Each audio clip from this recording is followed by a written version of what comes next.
Hi everyone. I have been teaching anatomy for quite some time and I have always seen students struggling in their examination due to many reasons like lack of time to revise, poor recollection ability while writing the examination and so on. So today I'll introduce you to a technique that will surely help you to tackle these hurdles. This technique is called mind mapping. Hopefully, by the end of the session, you will get a rough idea on what mind mapping is, how it works, and how you can use it to excel in your studies as well as in your life. So, let us start with mind map. What is it? It is a multi-sensory teaching and learning tool. When I say multi-sensory, it involves drawing diagrams, visualization. So it stimulates different sensory modalities, and it can be used as a teaching tool as well as a learning tool. What is its function? It promotes critical thinking rather than linear thinking and support deeper level of integrated information.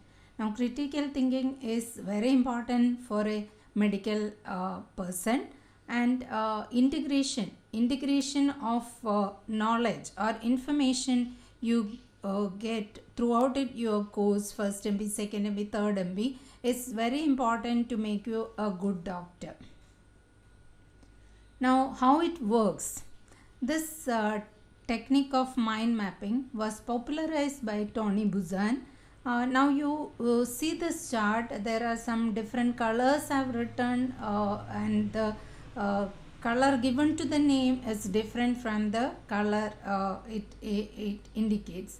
Now, what the brain is trying to do? The right brain tries to identify the color in which the letters have written, and at the same time the left brain tries to read the word.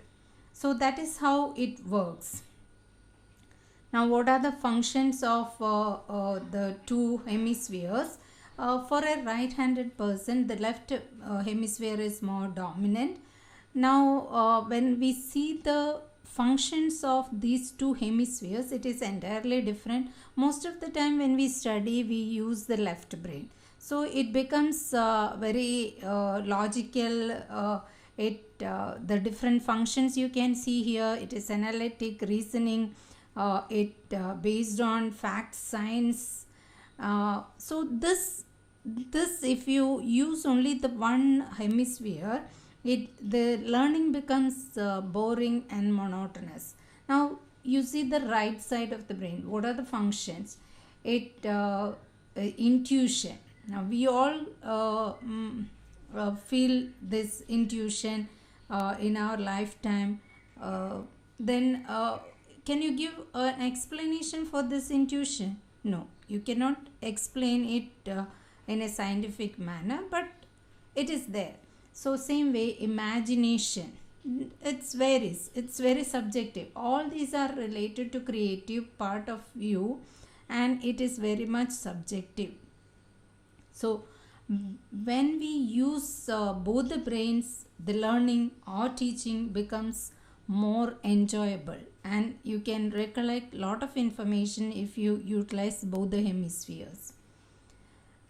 If I have to plan something, just like going for a trip to some place, what I do? Usually all of us, we go to Google and then search for that place and find out where the location, right? And then what we see, the important tourist destinations in that place. I have taken Singapore. Now I want to visit Sentosa. I want to give more time there. What I do, I just see the Sentosa and what are the different attractions available there. I'll see, and the time available. So this is exactly like it's like same logic is applying in mind mapping. When we prepare a topic, we'll see how it works out. The advantages are it's like a Swiss army knife of the brain.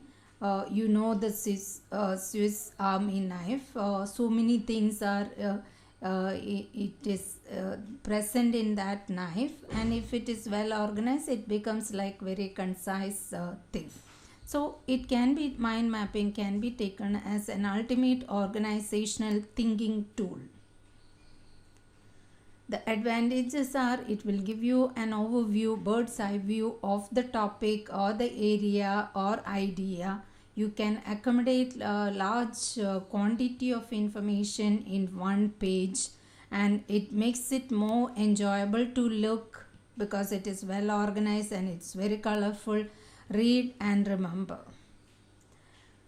It is easier to recollect and reproduce, especially at the time of examination.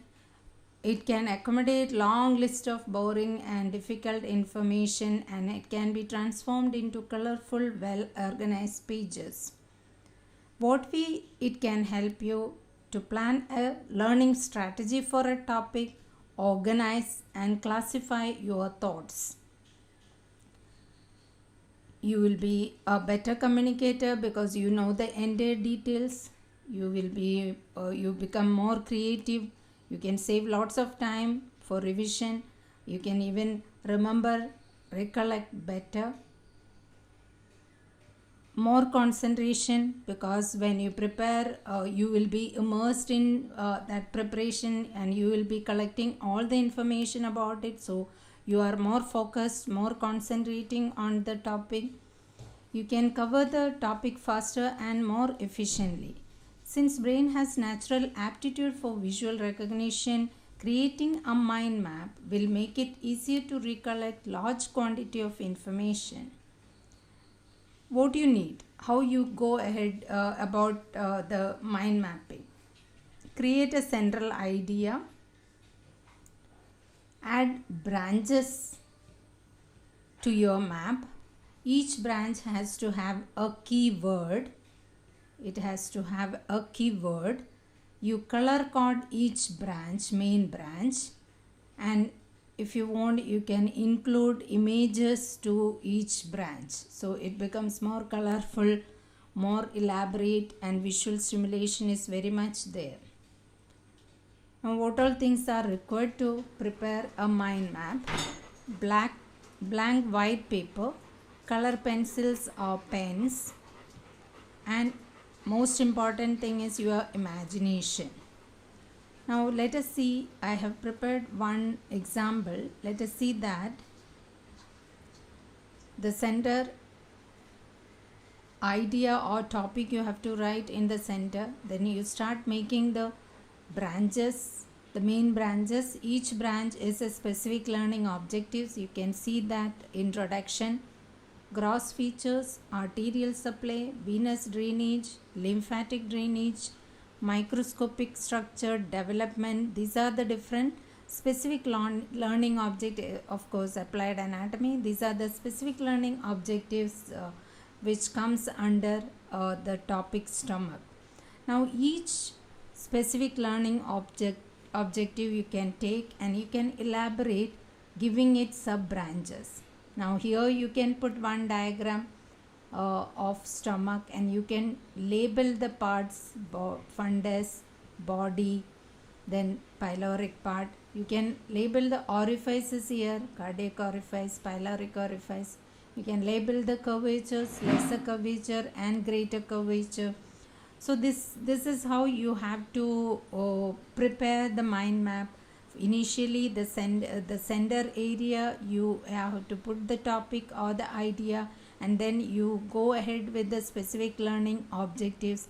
Each specific learning objectives will have sub branches, so each one you can write down. Either you put a image, or you can write down the theory part there with bullet points.